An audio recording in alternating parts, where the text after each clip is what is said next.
Former prisoner and inmate.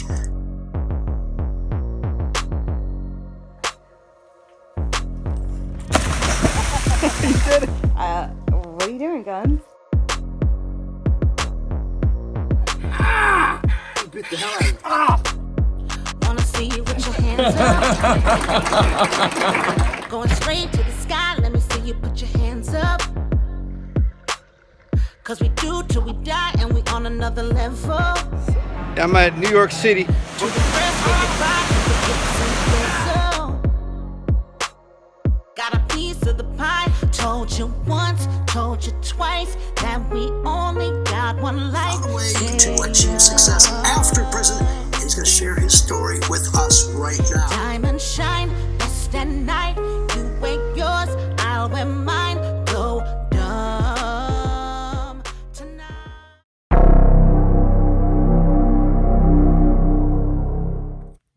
What's up? Welcome back to another edition of My Thing Tales Form Gangster. Office edition. It's been a while since I made any street takes, man. I got back on the street. I barely drive, man. I sit in my house, working all day, every day. I don't go anywhere. Got to go to the post office tomorrow, send out some signed books. But anyways, I'm sitting here drinking my pre-workout Monster, right? Thinking about some funny stories. And I got a couple kind of fight stories, but I think I'm gonna go with the one that at some point I think I told the story a long time back. I told it in the middle of another story, but not as detailed. So I'm gonna get into detail and kind of tell you neighborhood beef. I don't remember what the show was where I talked about it, but I'm gonna tell you about how this big beef started between East Detroit and St. Clair Shores or Lake Shore, which is my high school. The high school that I was supposed to go to. And my eyes always bother me. Where do I begin with this? Okay, I'll begin. So there was a girl who moved to our new neighborhood. She had two older brothers, right? And I'm not going to go. She ended up being my girlfriend, Ramona. But before that happened, she had a party, and she just moved to the neighborhood, right? And her brother is a freaking piece of crap. The older brother was a decent dude, but he didn't like me yet.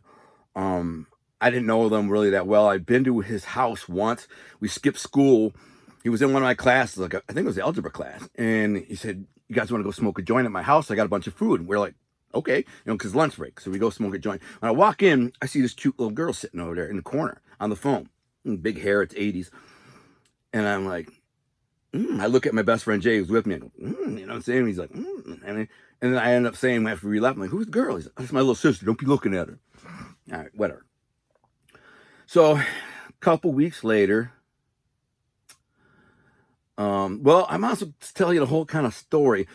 A couple weeks later, somebody stole the kicker out of my car, my Thunderbird.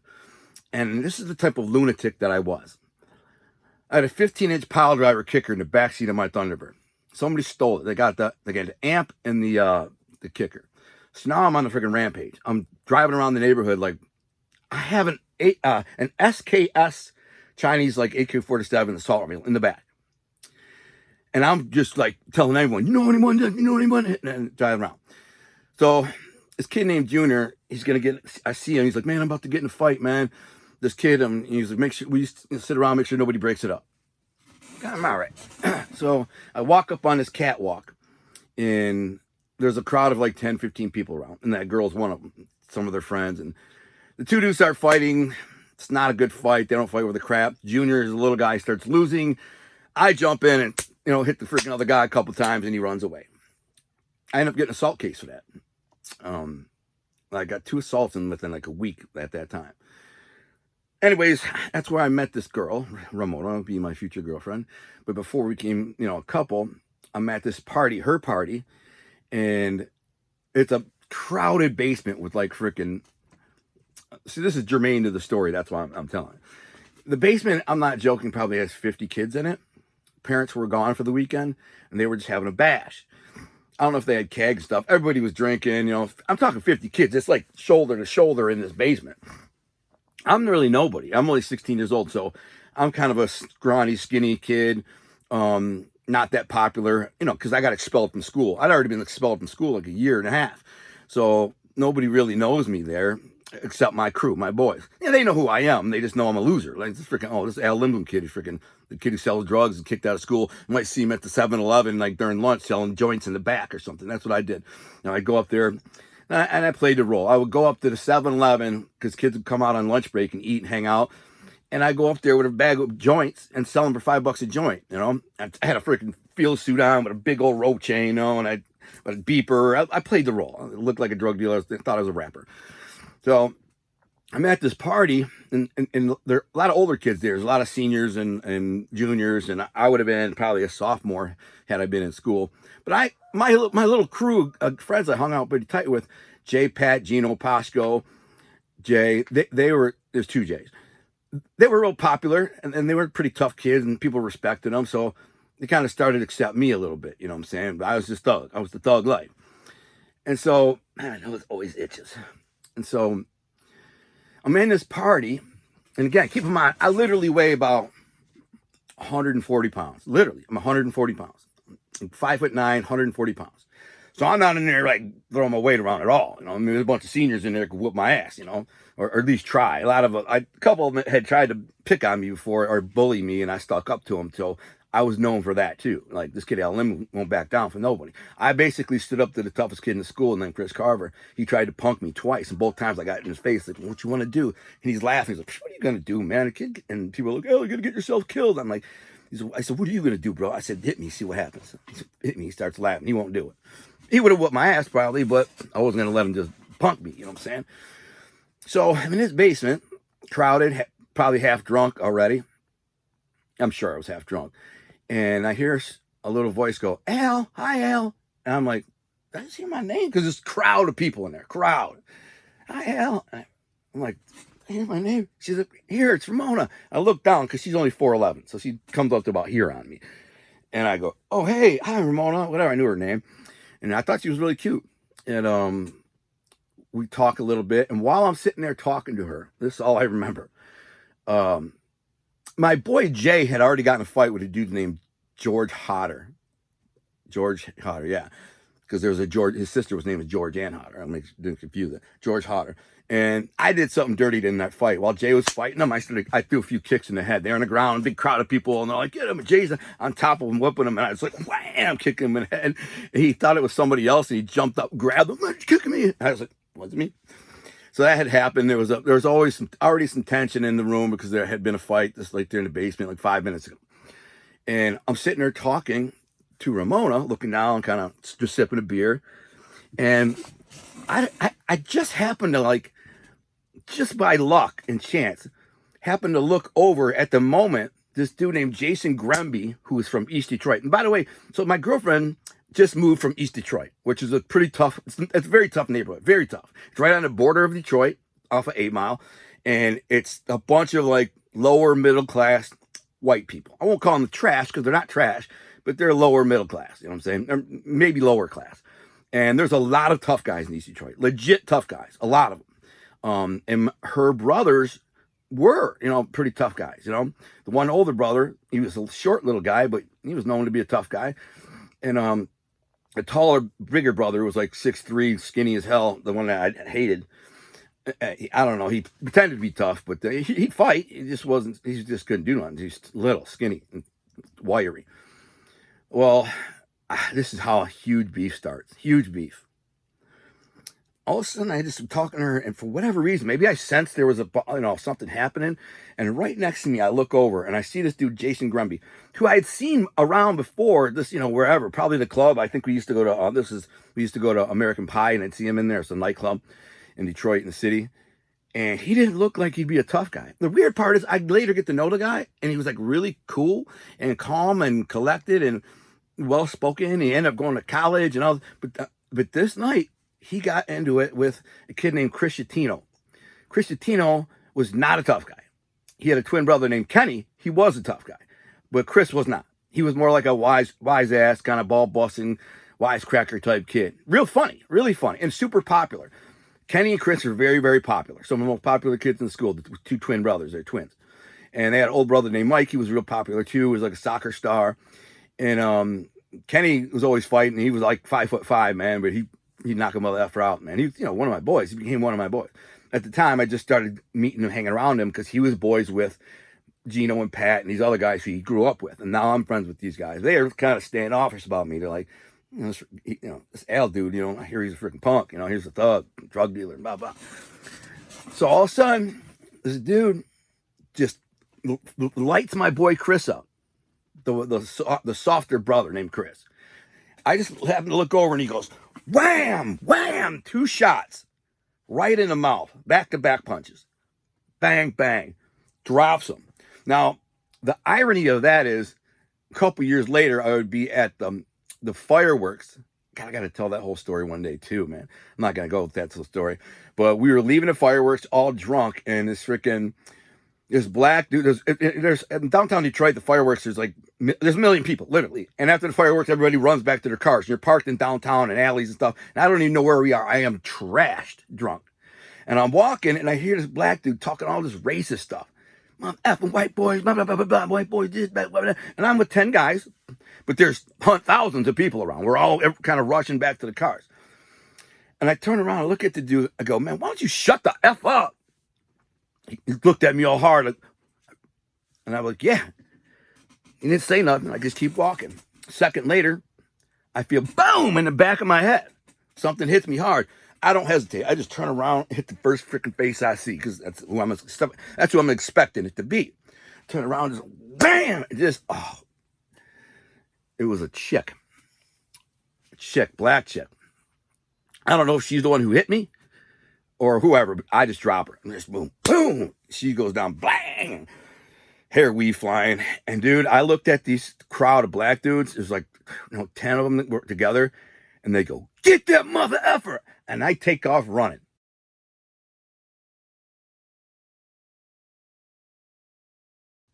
And I run, and I'm running for my life. As I'm running through the crowd, I'm ducking, like Barry Sanders getting through the crowd. I'm ducking.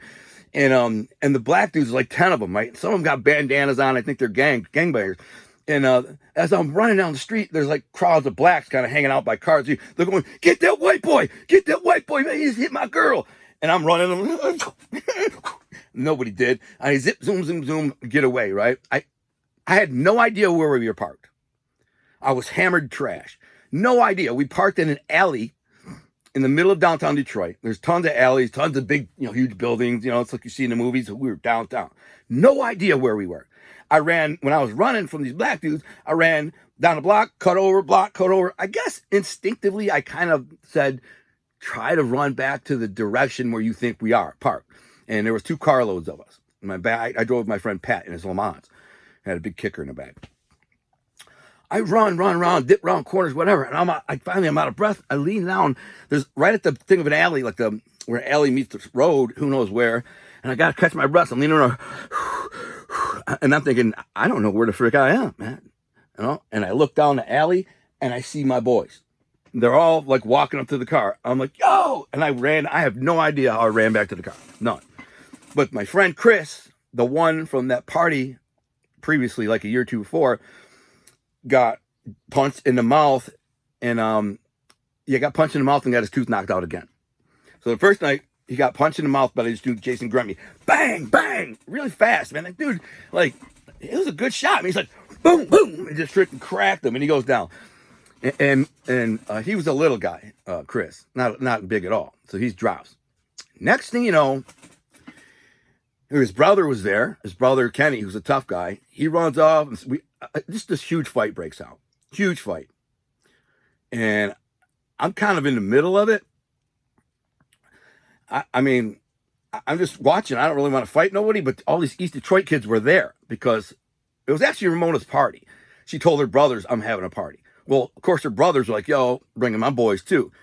And so you had all these East Detroit kids in there. I think we outnumbered them, probably 2-1, but there's a bunch of older kids who are 17, 18, 19, 20 years old. And they're tough kids, tougher than us. Me and Gino were pretty tough, hold our own. But the rest of these guys weren't going up against 19, 20-year-old freaking East Detroit kids, who have been brawling their whole life. I mean, we didn't fight like them. And so a big fight breaks out, boom, boom, boom. It spills outside. the whole freaking street is covered in, you know, people brawling, fighting. Everybody's squared up, swinging, man, and we're kind of trying to back away. And finally the cops come, and this is not the night that the cops came, and God, I gotta tell that story too, man. Jeez, the night that I actually punched a cop in the face, man. They were beating my ass, kicking me and crapping on the ground. So I jumped up and grabbed one of them by right here, and it was like whang, and took it off running. And that's a whole nother story. I'll get into it another day. So they were going to press charges on me until I said, well, listen, I got 30 witnesses that said that you guys jumped on me for no reason, so I'm going to press charges against you. I got 30 witnesses, and they're like, well, the detective's going to look into this and blah, blah, blah. I say, you do that, because they came out to arrest me. Like, come on, you're going to, I said, really? You're going to arrest me? Okay. I'm going to make sure I make a statement when I get there and say, oh, you guys freaking jumped me, which they did. And they've never pressed charges. So, big fight, breaks out, whatever. So now, I'll go a little bit farther. Another fight, she has another party. So I started dating her over the next few months or weeks or whatever it was. Can't remember exactly. And so, I don't even know if I was like allowed at her house yet. I guess maybe I was. I can't remember when it was. It may have been like a whole year later, because I wasn't allowed at her house for the first like 6 months, because I punched her brother in the nose and broke his nose when he suckered me from the window of a car, and I grabbed him by the hair and started pounding him in the window of the car. And, you know, God, that's a whole nother story. Dude, all these stories are crazy, man. He finally said, you can come to the house. And I said, you sure your brothers are cool? She's like, yeah, I'm telling you, they're not home. Plus my dad's here, and it'll be cool. The freaking brother, the one brother walks in, walks downstairs, looks at me and mean mugs me. I'm like, what's that, Matt? He looks at me all hard, like, frick. Walks in his bedroom. I'm thinking he's getting a gun. He walks back out and he goes, he don't say nothing. He mugs me. I said, what's up, Matt? You good? He says, I don't like you, mother effer. I said, why would I do? He's like, I just don't like you, man. And it was the main reason, because I broke his brother's nose. So he goes upstairs, makes something to eat in the kitchen or something. A couple minutes later, hear the back door go open up. And first thing I hear is, yo, you know who's in the basement with Ramona? That mother effing Al. He says, you want to beat his ass? He says, you want to beat his ass? I'm like telling my girl, like, yo, go tell your freaking dad, man. Don't let him beat my ass. The two of them could have got me at the time. I was only 16 years old, maybe 17. She runs up there, Dad, they're talking about beating. He was half deaf because he worked in a factory, so he probably didn't even hear what they said. And she's yelling, Dad, they're talking about beating up Al, man. Don't let him beat up Al, blah, blah, blah. And he's like, leave the boy alone, blah, blah, blah, blah. I say, they don't do nothing. But so I started dating her, and there's another party. Same exact scenario happened. Same exact scenario. Freaking all their East Detroit people show up at Ramona's party. But now we have this tension between us, because the last party there was a big fight, and we also started beefing with them on the football field and the basketball court. Basically, East Detroit, this was against Lakeshore, huge clash that's still going on today. To this day, East Detroit and St. Clair Shores or Lakeshore hate each other, and they're always beefing and fighting. It's crazy. We started this. That's how it started. So another party. I remember I go there, I get drunk. It was very tense. No fights broke out. I do remember the cops came, were kicking us all out, and I had a beer. And I had a beer in my hand, and the cop walks by and says, where you going with that? I'm like, he's like, what are you doing with that? I said, drinking it. What? He goes, dump it out, Lindbloom. He knew who I was. Guy had freaking, I think the first time I ever had police interactions with him, I was riding a mini bike. And he stopped me, made me push it home. And he had stopped me a bunch of times. He'd been arrested me a couple times. So I'm like, you serious, man? I can finish this beer? He's laughing. I'm 17 years old. He's like, dump it out. I'm like, all right. And so then a third party happened. And basically an all-out brawl war started. Well, all-out war. And this is the night that I punched a cop. And what happened, I'm about to tell that. There's a big fight, big brawl, smashed everybody. Somebody smashed the window out of my girlfriend's front window. Big brawl out there. But like my boys all leave after the cops come, but I like they're leaving. There's people leaving everywhere. There's cops everywhere, and people are like mingling everywhere. And the East Detroit kids ain't leaving because that's, you know, that's it's their party. And I look over, her two brothers get arrested. And then I look over and they're putting her in cuffs. I've seen my girl in cuffs. This little 100-pound, 4'11" girl, like turn around and cuff. Dude, I flip out. I run over and I go, what the fuck are you doing, man? It's a little girl, man. She didn't do nothing. It's her brother's party, man. What the frick is wrong with you? Leave her alone. And I'm like real animated. What the fuck is wrong with you, man? It's a little girl, blah, blah. And one of them just hits me from the side, like bang, hits me with a flashlight or a stick, something, and they just started jumping me. I don't even remember what happened. Just bang, stars, and I'm down. It's in the snow. There's a bunch of snow on the ground. They're kicking snow in my face and kicking me out. I get so mad, I jump up, bang, punch the cop in the face and run. They chase after me, but I'm fast. I'm jumping fences. I run a couple blocks. And keep in mind, it's kids driving up and down all the blocks, so the party just broke up. What was that kid's name? Matt McGregor? Matt Garby? No, Matt. Dang it. I can't remember. His name was Matt. I liked him. He's a burnout. He bought weed from me. Cool enough kid. Matt Graham. I'll remember it. I can't believe I don't remember that dude's name. But he was a real nice guy. He's just kind of burnout, like a tall, kind of handsome dude, long hair, smoke weed, really like cool disposition. He's got this little like brown citation, right? And I'm jumping fences. I just lost these cops. And I'm not that far away, man. I only like maybe 4 or 5 houses away from these cops. And I cut down the street to see if I could find somewhere to go or someone to help me. And sure enough, now keep in mind, I just ran from the other side. So Matt came around the corner just a second ago. And I run up in front of his car and I dude, stop.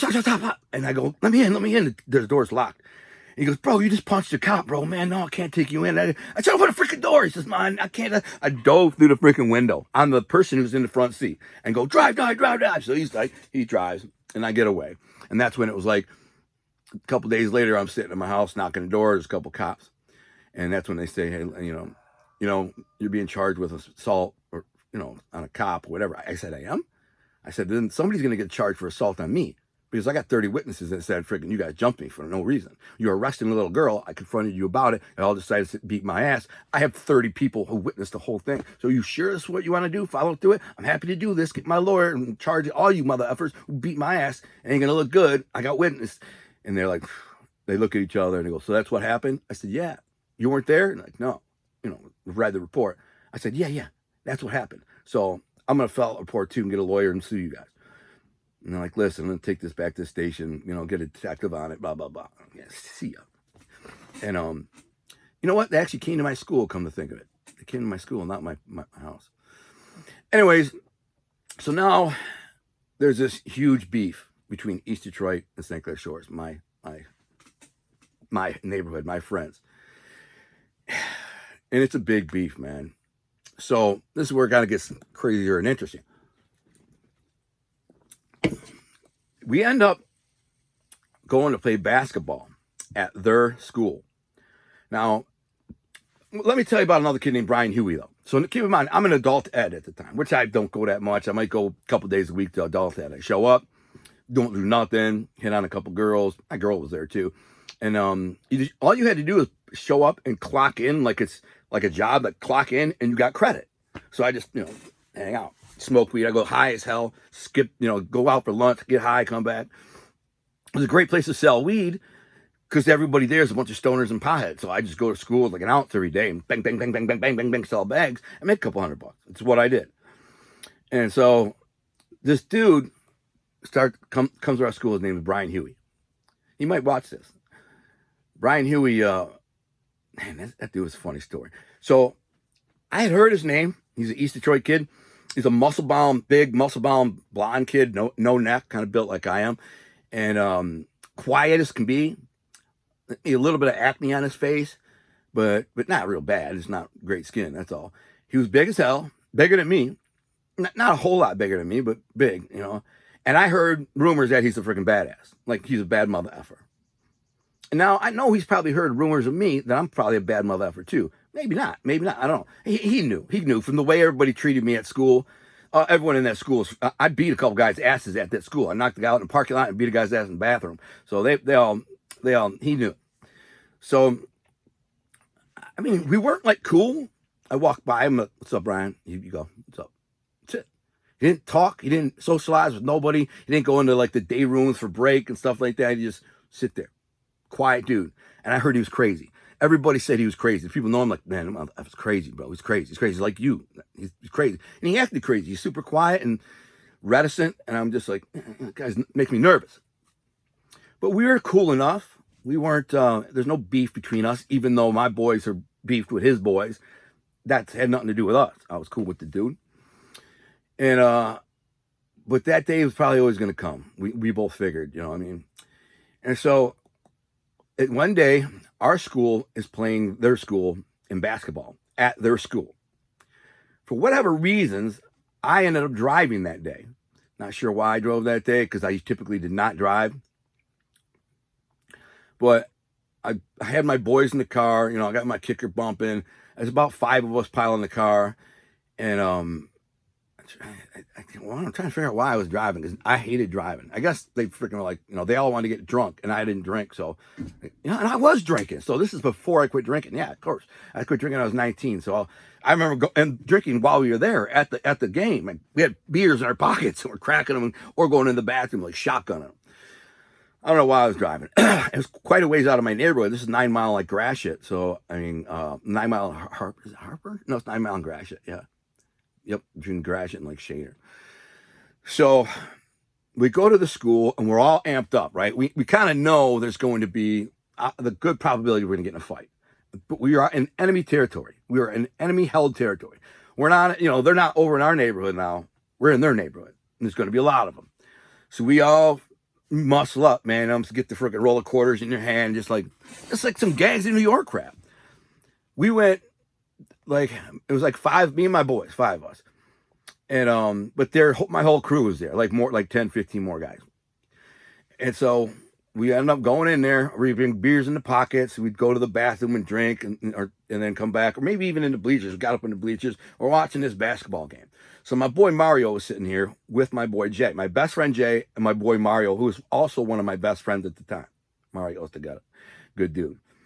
They said, we're gonna go to the bathroom. This is a crazy story, and it happens exactly the way I'm saying. Like I'm not embellishing. I'm not making nothing up. It's exactly how it happened.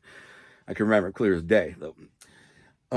These 2 guys go to the bathroom to drink a beer. They're gonna go shotgun a beer in the bathroom or something. Jay and Mario. You know, these are 2. Mario's a fighter. Jay's a lunatic, straight lunatic. He ain't scared of nobody. Nobody. I mean, dude, I've seen Jay. Jay broke my boy's arm with a crowbar when they got in a fight. He felt like he couldn't beat Marty, so he grabbed the crowbar, freaking went to hit him in the head. Marty blocked it, broke his arm. I just talked to Marty today, actually. His dog died, so I want to give my condolences. Anyways, they go to the bathroom to go drink. And I remember I had a couple of beers. I don't know what I did with them. I had to sit them down. Watching the game. Now, the whole other bleachers is packed with these Detroit kids. Now, there's a lot more of them than there's us. You know, there's literally like 500, 600, 800 people there on their side. On our side, we got, 150, 200 people, whatever it is. Not nearly as many. We had quite a few. It was a big game. Everybody knew the beef was on. So, all of a sudden, they go to the bathroom, and I'm just half drunk, paying attention to the game. And I just remember hearing, Al, Gino! Al, Gino! And it's just, that was a call to arms. Like, I knew what that meant. Me and Gino were the 2 toughest kids around. That was it. And I hear, Al, Gino, yelling from the hallway. And my whole school looks. And they're like, what? Me and Gino jump up, and we freaking run down the bleachers, and we run out to the hallway. Everybody follows us. The whole bleachers clears out, because they want to see the fight, at the very least see the fight. So everybody runs out there. Of course, the East Detroit bleachers see this, and they're like, oh, hell no. So they charge out.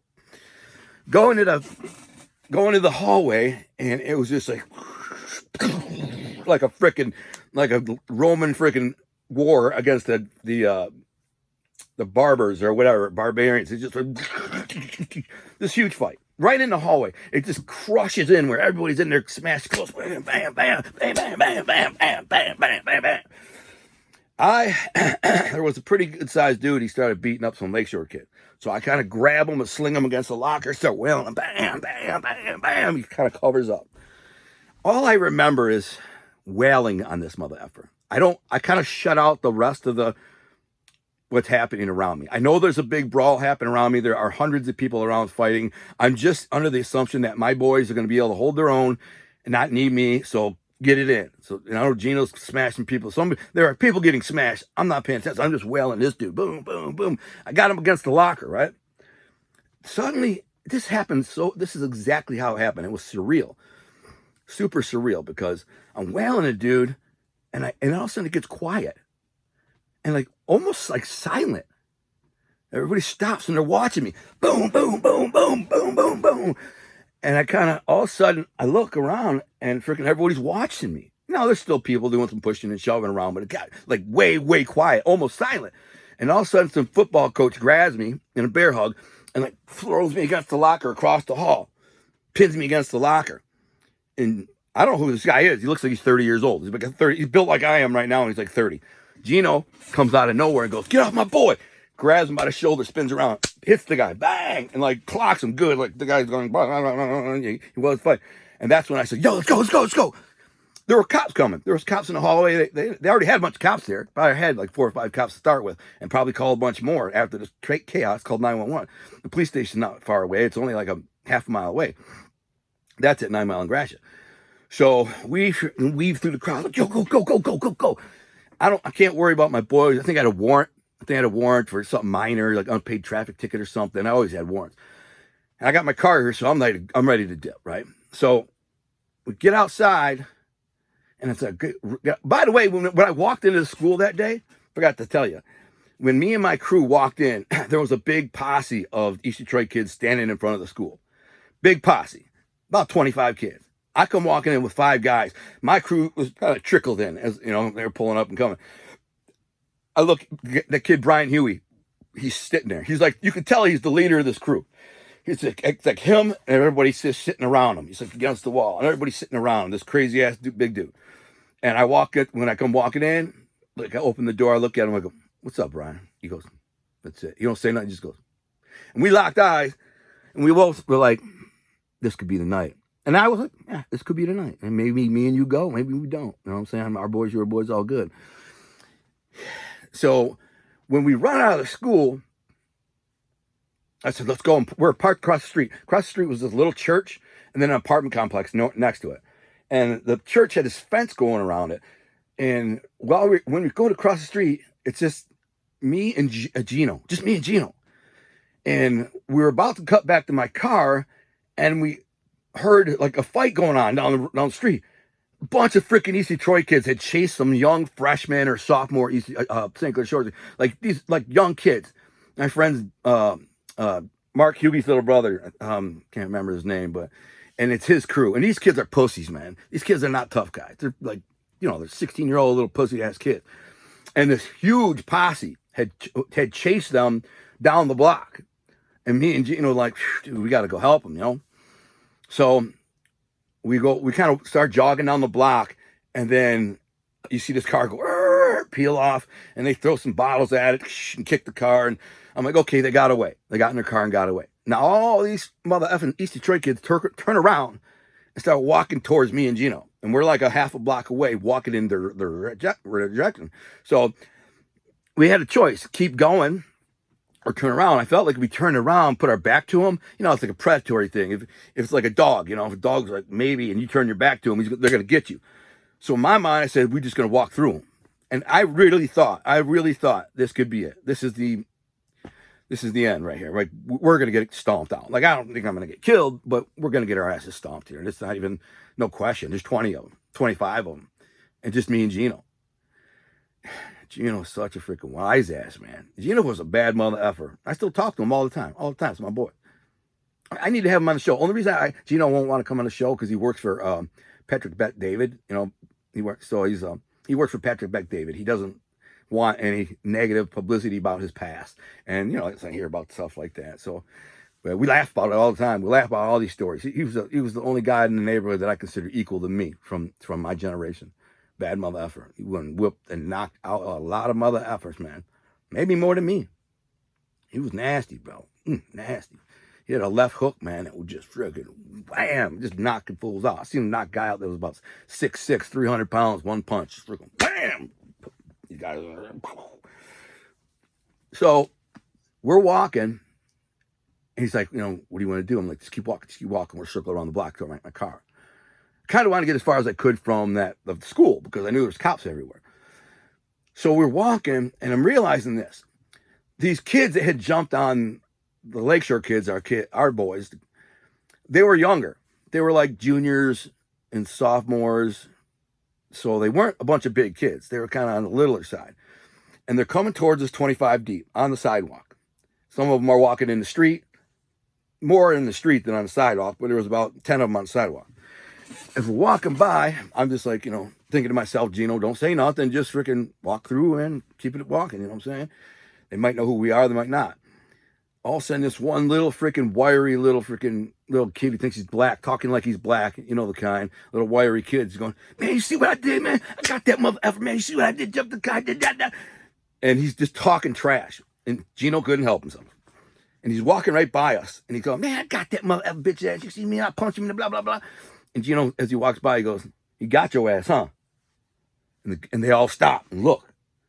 And I kind of just keep walking. I look back at him and I look forward, just like, yo, keep going. And they all were like, and that was the moment.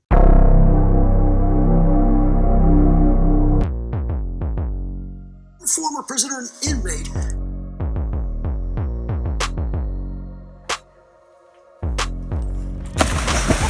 You did it. What are you doing, Guns? He bit the hell out of me. Wanna see you with your hands up. Going straight to the sky, let me see you put your hands up. Cause we do till we die and we on another level. I'm at New York City. To the rest of your body, got a piece of the pie. Told you once, told you twice that we only got one life. On the way to achieve success after prison, and he's going to share his story with us right now. Time